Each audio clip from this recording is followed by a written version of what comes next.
बिस्मिल्लाहिर्रहमानिर्रहीम। आज मोहतरम भाइयों, एक ऐसा मुजरब अमल है कि जो आदमी बिस्तर पर लेट गया हो, मर के बिस्तर पर, और वो नाउम्मीद हो गया हो कि अब कोई शिफा मेरे लिए नहीं है।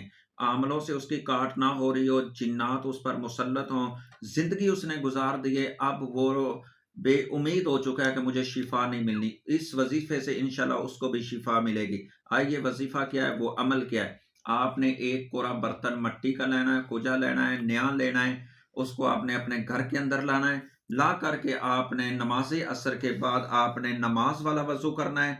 फिर उसके बाद आपने 100 मनके वाली तस्बीह लेनी है और आपने कुजे के अंदर पानी डाल के वहीं पे बैठ जाना है और तस्बीह समेत आपने दोनों हाथ पानी के अंदर डाल लेने हैं और डाल के आपने पढ़ना क्या है, ला इलाहा इल्ला अंता सुब्हानका इन्नी कुन्तु मिनज़ ज़ालिमीन। सैयदना यूनुस अलैहिस्सलाम वाली ये दुआ आपने पढ़नी है 313 बार और फिर इस पानी पर दम करना है। दम करने के बाद ये पानी आपने अगली असर तक पानी पीना है और इस पानी से थोड़ा-सा पानी महफूज़ कर लेना है और बाकी कल असर के बाद फिर ये अमल करना है, नया पानी लेना है और अगली असर तक इसी तरह दम करके अगली असर तक पानी पीना है। 3 दिन ये पानी थोड़ा-थोड़ा जमा करके उस पानी के साथ गुस्ल कर लेना है। बाकी पानी आपने अगली असर तक पीते रहना है। ये अमल 21 दिन करें। इंशाल्लाह 21 दिन के अंदर तमाम किस्म की बीमारियाँ, जिस्मानी हो, रूहानी हो, जिन्नात हो, जादू हो, सिफली हो, बंगाली हो, और जिसकी इलाज किसी भी मुआलिज से ना हो रहा हो, उसका भी इलाज इस वजीफे के अंदर है।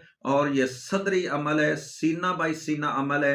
ये कोई किताबी अमल नहीं। इंशाल्लाह ये जिस मरीज को बतलाया उसको शिफा हुई, अल्लाह ने अपनी रहमत फरमाई है। आप भी इंशाल्लाह करें और फायदा उठाएं और आगे भी शेयर करें ताकि किसी और मुसलमान भाई का भी फायदा हो जाए।